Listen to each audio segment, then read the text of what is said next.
Hello guys, welcome back to my YouTube channel yes chemistry of way of success. और आपके लिए कुछ good news है। इसका हम आपको जो इसका मैं आपको पीडीएफ दूंगा और इस पीडीएफ का जो पासवर्ड रहेगा वो वीडियो को के अंत में दूंगा। जी हाँ, इसका मैं आपको इसको पहले पढ़ाऊँगा और आप इसको पढ़ेंगे। और इसका मैं पीडीएफ का जो लिंक है, इसके पीडीएफ का जो लिंक है वो हमारा आपको डिस्क्रिप्शन के अंदर मिलेगा। और इस पीडीएफ का जो लिंक है उसको मैं आपको वीडियो के अंत में या फिर बीच में प्रोवाइड करूंगा और आपको ये मिल जाएगा फर्स्ट चैप्टर। जी हाँ, वैद्युत आवेश। ये नोट्स आपको कोई नहीं दे रहा, लेकिन मैं आपको नोट्स भी दे रहा हूँ। ये हमारा क्लास 12 का फिजिक्स का चैप्टर फर्स्ट है, वैद्युत आवेश एवं क्षेत्र। वैद्युत आवेश एवं क्षेत्र। देखिए, अगर मान लीजिए मैं पासवर्ड बता दूंगा क्योंकि मेरे सर्वर से अपडेट किए जाते हैं। मान लीजिए अगर आज नहीं इसका पीडीएफ डाला गया डिस्क्रिप्शन में, तो कल तक इसका पीडीएफ आपको डिस्क्रिप्शन के अंदर मिल जाएगा। बिल्कुल बेनिश्चिंत रहिए, नो चार्जेस, 1 रुपये भी चार्ज नहीं तुम्हारे व्हाट्सएप नंबर पे जाके आप कांटेक्ट कर लीजिए, पीडीएफ मिल जाएगा इसका। तो वैद्युत आवेश एवं क्षेत्र कक्षा 12 का हमारा चैप्टर फर्स्ट है। इसको अच्छे समझाएंगे। विद्युत आवेश क्या होता है, पहला जो हेडिंग आता है वो आता है विद्युत आवेश, यानी कि इलेक्ट्रिक चार्ज क्या होता है। तो इलेक्ट्रिक चार्ज क्या होता है, देखो, विद्युत आवेश किसी पदार्थ का वह गुण होता है जिसके कारण वह विद्युत एवं चुंबकीय प्रभाव उत्पन्न करता है अथवा विद्युत एवं चुंबकीय प्रभाव का क्या करता है, अनुभव करता है। उसे हम विद्युत आवेश कहते हैं। तो विद्युत आवेश क्या होता है, तो लिख लीजिए, विद्युत आवेश, विद्युत आवेश किसी पदार्थ का बदल लेते, पेन नहीं चल रही सही से, किसी पदार्थ का वह गुण होता है जिसके कारण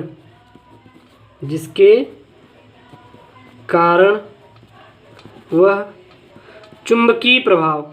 चुंबकीय प्रभाव या वैद्युत प्रभाव का अनुभव करता है। क्या करता है, अनुभव करता है। ठीक है, तो जो वैद्युत हमारा, इसको लिख लेते हैं मेरे प्यारे दोस्तों, आपको अच्छे समझ में आएगा। वैद्युत आवेश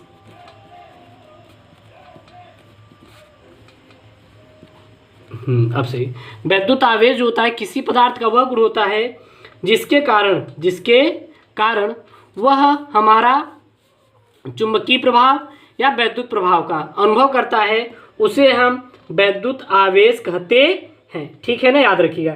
या फिर कह सकते हैं, अथवा में आप लिख सकते हैं, अथवा में इसकी दूसरी परिभाषा लिख सकते हैं, अथवा विद्युत एवं चुंबकीय प्रभाव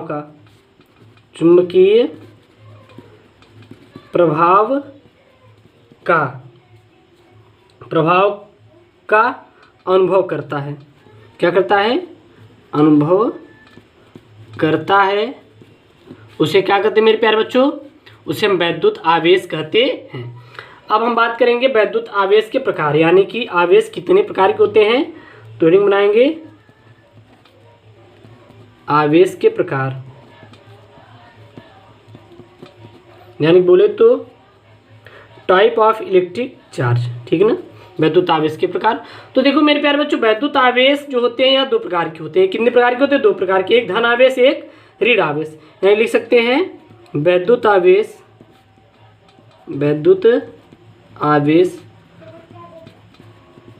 मुख्यतः 2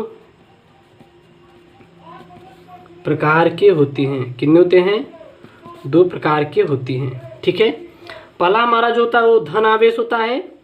पहला क्या होता है मेरे प्यारे बच्चों, धन आवेश होता है।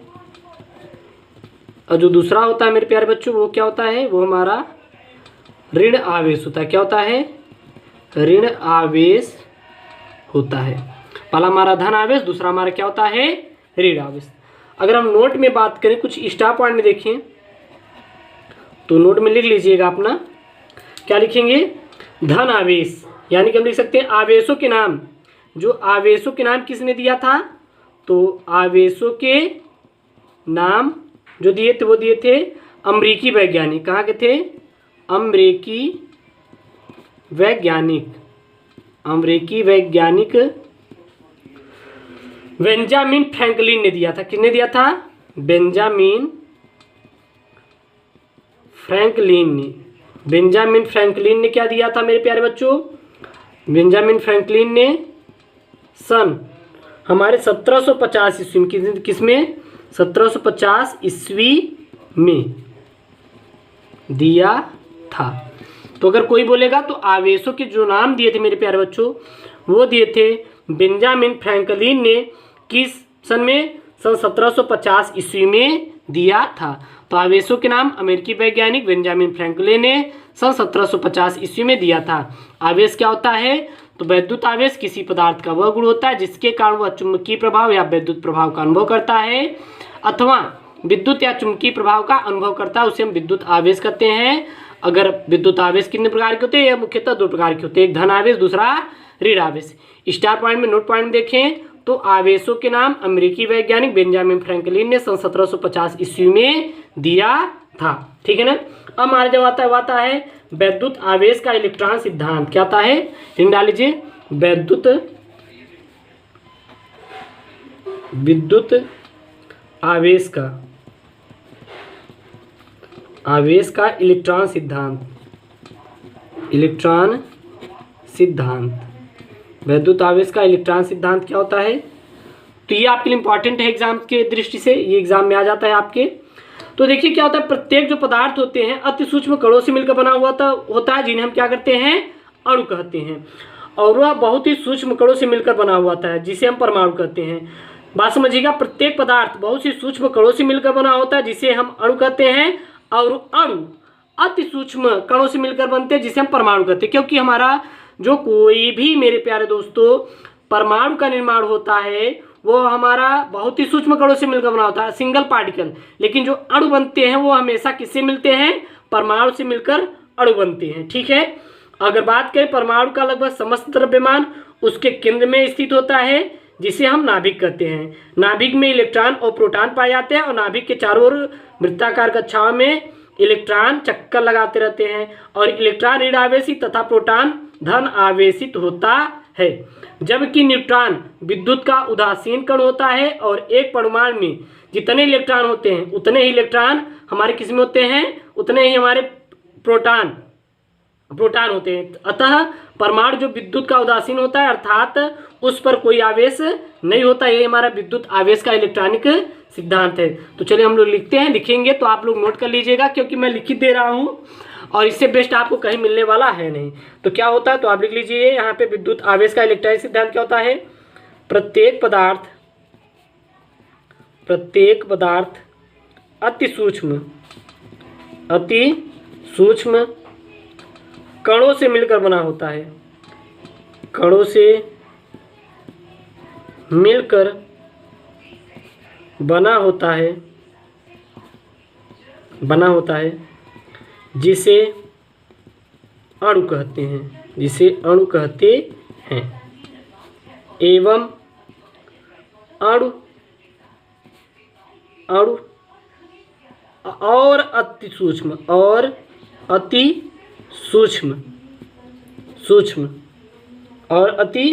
सूक्ष्म कणों से मिलकर बना होता है। कणों से मिलकर बना होता है जिसे क्या कहते हैं? जिसे परमाणु कहा जाता है। तो वैद्युत आवेश का इलेक्ट्रॉनिक सिद्धांत क्या है? प्रत्येक पदार्थ अति सूक्ष्म कणों से मिलकर बना होता है जिसे हम अणु कहते हैं, और जो अणु होते हैं और सूक्ष्म हमारे अणुओं से मिलकर बने होते हैं, कणों से मिलकर बने होते हैं जिसे हम क्या कहते हैं? परमाणु कहा जाता है। और हम बात करें मेरे प्यारे बच्चों तो इसमें परमाणु का समस्त द्रव्यमान, जो परमाणु होता है, परमाणु का समस्त द्रव्यमान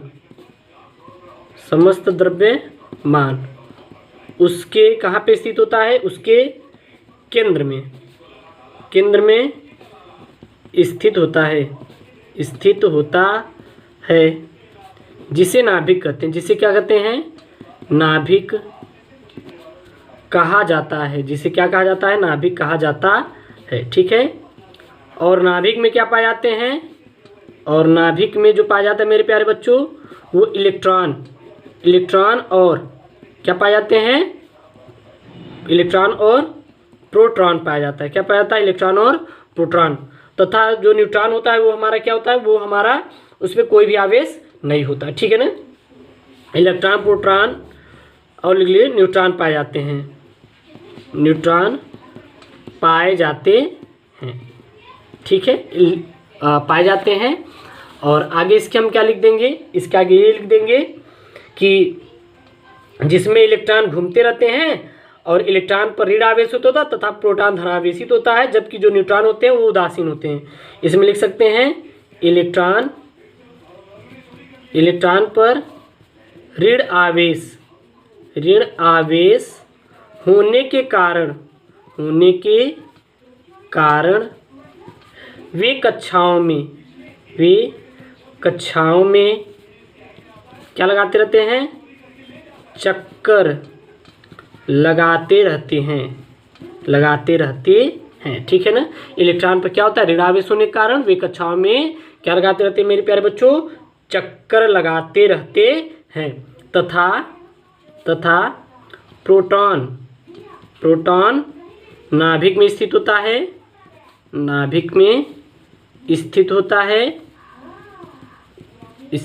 है, जिस पर धन आवेश होता है। क्या होता है? धन आवेश होता है। ठीक है। एवं जो न्यूट्रॉन होता है न्यूट्रॉन उदासीन होता है। क्या होता है? ये हमारा उदासीन होता है। न तो हमारा क्या होता है मेरे प्यारे बच्चों? न तो इसमें धन आवेश होता है और न इस पे क्या होता है हमारा? ऋण आवेश पाया जाता है। याद रखिएगा, इसमें कोई भी आवेश नहीं पाया जाता। और एक बात ध्यान दीजिएगा, जितने कक्षाओं में इलेक्ट्रॉन उपस्थित होंगे उतने ही नाभिक में प्रोटॉन उपस्थित होते हैं। जितने कक्षाओं में हमारे इलेक्ट्रॉन रहेंगे उतने ही नाभिक में बात करें तो हमारे प्रोटॉन भी उपस्थित रहते हैं। याद रखिएगा। अगर हम बात करें जब किसी परमाणु में से इलेक्ट्रॉन निकाल लिया जाता है तो परमाणु में प्रोटॉन की संख्या बढ़ जाती है और जो अतः परमाणु क्या हो जाता है? धनावेशित हो जाता है। तो इसमें लिख सकते हैं जब किसी परमाणु में से इलेक्ट्रॉन निकाल लिए जाते हैं तो जो परमाणु होता है क्या होता है?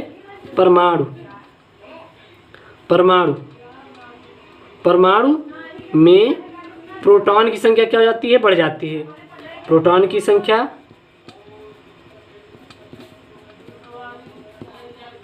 बढ़ जाती है और प्रोटॉन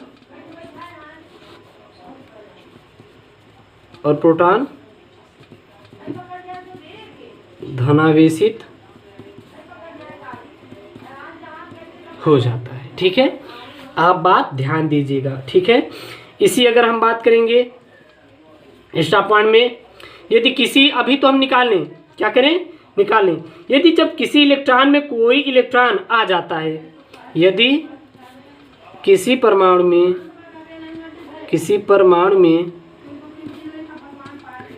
में क्या होते हैं? कोई भी इलेक्ट्रॉन आ जाता है तो जो इलेक्ट्रॉनों की संख्या बढ़ जाती है, तो इलेक्ट्रॉनों की संख्या क्या हो जाती है? बढ़ जाती है, जिसके कारण वो क्या हो जाएगा? ऋणावेशित हो जाएगा, जिसके कारण वह ऋणावेशित हो जाता है, ऋणावेशित हो जाता है। या आप सिंपल वे में इसकी आप लोग मेरे प्यारे बच्चों डिफिनीशन आप दे सकते हैं। तो ये हमारा रहा मेरे प्यारे बच्चों। इसमें हम लोग ने जाना कि हमारा विद्युत आवेश क्या होता है। सर्वप्रथम हम लोग जाने कि विद्युत आवेश क्या होता है, फिर विद्युत आवेश कितने प्रकार के होते हैं, धन आवेश, ऋण आवेश, फिर विद्युत आवेश का इलेक्ट्रॉनिक सिद्धांत। तो विद्युत आवेश का इलेक्ट्रॉनिक सिद्धांत क्या होता है तो मैंने लिखवा दिया है, इसको नोट कर लीजिए। और इसमें कुछ स्टार पॉइंट लिखवा दिए हैं। तो आपको नंबर बात करते हुए मैंने शॉर्ट वीडियो में आपको अच्छा सा यहाँ पे डिफिनीशन लिखवा दिया है, इतना नोट कर लीजिए। सभी वीडियो आपको मेरे प्यारे बच्चों आपको प्लेलिस्ट मिलेंगे और इसका जो PDF है मैं अब वीडियो अपलोड हो जाएगा तो 1 से 2 दिन मैं आपको 1 से 2 दिन के अंदर हम आपको डिस्क्रिप्शन के अंदर डाल देंगे बना के। और यही आपका पासवर्ड है, नोट कर लीजिएगा, शिवम, यही डालिएगा शिवम। कैपिटल में यस है, ये कैपिटल में है, कैपिटल में, और ये स्मॉल में। पासवर्ड यही है, लिख लीजिए और ये डाल देंगे, पासवर्ड खुल जाएगा आपका। ये PDF डाउनलोड कर लीजिएगा। ओके दोस्तों, थैंक यू, जय हिंद।